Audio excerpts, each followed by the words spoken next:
as we do load up into game 1, Mammoth Fortress, nothing too crazy there. We are seeing Ulgrim come out from Balthazar, which, I mean, also not too crazy. We've seen Balthazar, specifically Ulgrim, in the 2's landscape fairly often. Val also. All these legends are just staples to the metagame. Some classics to the 2v2s so far. Of course, Axe can't go wrong. Here comes the team combo. Interesting startup. Balthazar able to follow up with that down signature. I was really curious, yeah, like that Nair, it's a grab move, only going to grab one person, but still ended up getting a lot off of that combo.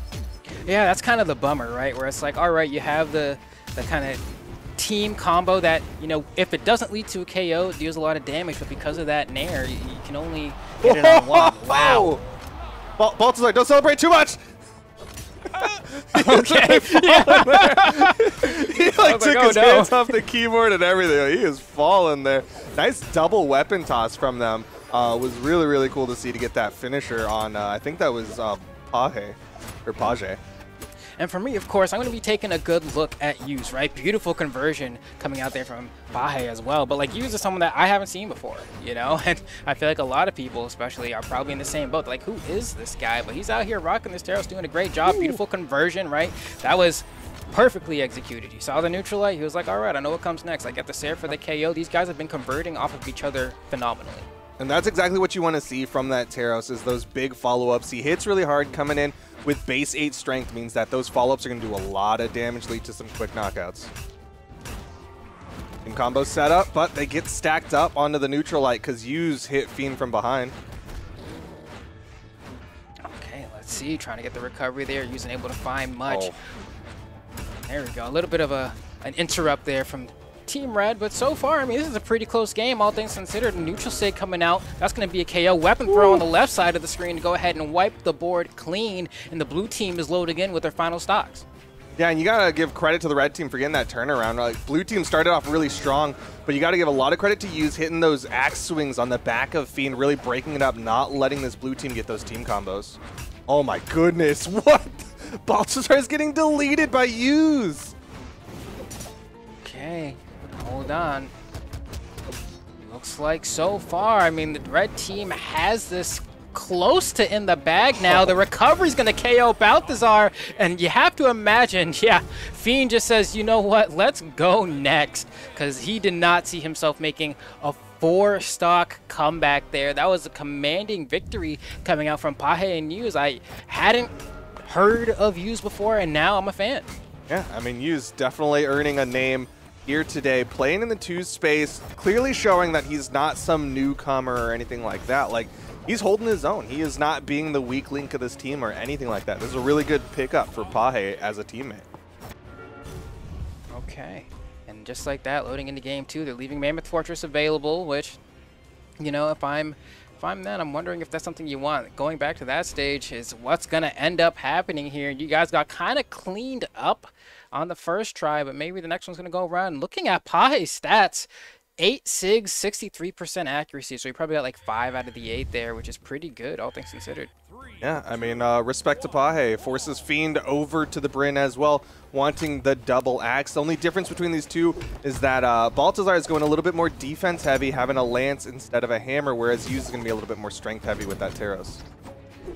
You're going to see if the switch is enough here. I mean, so far, I mean, I'm still staring at Yüz. I'm like, man, this Teros, it's playing support, which is like a little bit rare, right? Like, I feel like generally you see Teros, all right, that's the guy who's probably gonna be swinging the most, right? But when you have a Teros playing support and just swinging whenever his partner's getting attacked, well then, every time he punishes you, it hits that much harder. Ooh, beautiful interrupt. Good breakup. Yeah, that was great. I love a support Teros. Put that high strength character as the support, make it so that those risky big swings are less risky, and then you have that high speed character as that front line opener, and that's what's happening here with the red team. It's like, man, I ate like a Teros Sig, you know, for hitting somebody. Yeah, that's gonna stink, right? So it's like, dang, they really got to be on their toes now. And there we go, Stomp Sair. That's easy to use. Go ahead and secure that KO. One clean hit here onto Fiend, and that could do it. But looks like Pajé's gonna fall first. Yüz sitting with 3, and that kind of ends up being what happens when you play support, right? You end up living a little bit longer, but it doesn't matter because Fiend is a shark, man. Gave him no time to breathe. Yeah, he's doing a really good job surviving, keeping this team alive, but Balthazar has got to be careful. He's been getting really chopped up by this axes of the red team. Okay. Let's see. All right, I like this Sair coming out here. You can see Balthazar controlling a lot of the aerial space. Oh, yeah. No, Balthazar, yeah. Uh-oh. Okay. Fiend's really trying to play that that pressure role for the team, right? Like, he's really trying to open things up because Balthazar, he's getting handled a little bit, and you see the way that Fiend's rotating over. Good double side, like, couldn't quite get the follow-up, though. Let's see what's the conversion here. They just kind of let Pajé get back to the stage here. Yüz trying to, you know, open some space here, and it looks like it managed to work because Pajé was able to get in and find that recovery into the N-Sig. Tries to convert into the ground pound just a little bit too late, I think, there. But that's okay. Oh. Nice. Fiend able to clean up and give his team the lead. Balthazar is the one who's surviving the most for the blue team this time. But the weapon toss, he has plenty of movement. Fiend just trying to be here, be this wall so that Balthazar can get all the way back up. Okay, wow.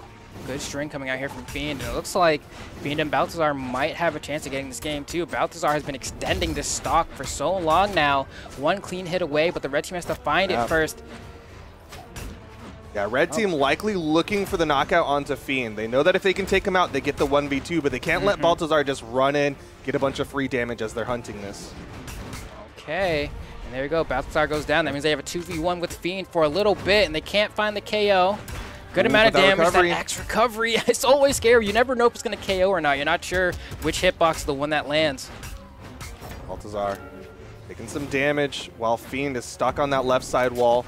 Both the blue team members holding the left side wall. Balthazar goes in, but he's taking a lot of damage. He's not getting any damage put out. This is bad. Balthazar, he's going to get the wall touch. All right, using that weapon throw to try and get himself back to the stage safely here, but is one clean hit away from certain death, especially against Teros and a Bryn. How do you get back? Oh, he's not going to be able to. The scoop up from Yüz, and Pajé and Yüz are up 2-0 over Fiend and Balthazar. Granted, that was a closer game, but man, the hammer down air is like that option that always seems to work in those scenarios. Like, it doesn't get so much use overall in the kit that, like, when you throw it out in a scenario like that, no one's ever really looking for it. You're scared of the Sair, you're scared of the falling neutral air, you're scared of the stomp, and the down air comes out and, like, dang, you know, I feel like the amount of down airs a hammer player lands a game is usually less than 10, but it's so good. Yeah, it's one that you don't see thrown out in neutral that much. Or, well, I guess a better way of phrasing it is like, there's a bunch of hammer players that won't throw it out a lot in neutral, and then you'll run into like 2 or 3 who like only throw it out in neutral, right? Yeah. But for the most part, the ones that don't throw it out in neutral, when they do, it hits because you're not expecting it. It's got that like kind of jank movement in it where you can kind of X pivot it as well and really catch some people from behind. And again, this blue team forced to make another swap. We'll see if this one will be the one because they now have to win 3 games in a row to stay alive in this tournament. There we go. We're going to be seeing the Orion from Fiend, which, you know, not unpopular character in twos. We've seen Dolan make quite a bit of damage happening with this character before, and even Kostlix used to get a decent amount of mileage with the character in twos as well. But here, once again, he's been kind of making a splash again. I'm happy to see it. Yeah, you can see there's this clear thought in the blue team that they want a Lance in some capacity, right? Like every single game, it's either been Balthazar or Fiend with a Lance in hand, but I don't even know if the weapon is the reason why they're struggling right now. Like, they're just not getting those follow-ups. They're not getting that damage that this red team's able to put out. Which is so weird, but Rocket Lance really has just come around to 2v2 metagame. People have figured out team combos. Beautiful down sig coming out here. You can see, wow, Fiend was actually just able to go ahead and get some extra damage there. I thought maybe an interrupt from a teammate was coming, but the red team is double axing their way to victory right now. Holy cow.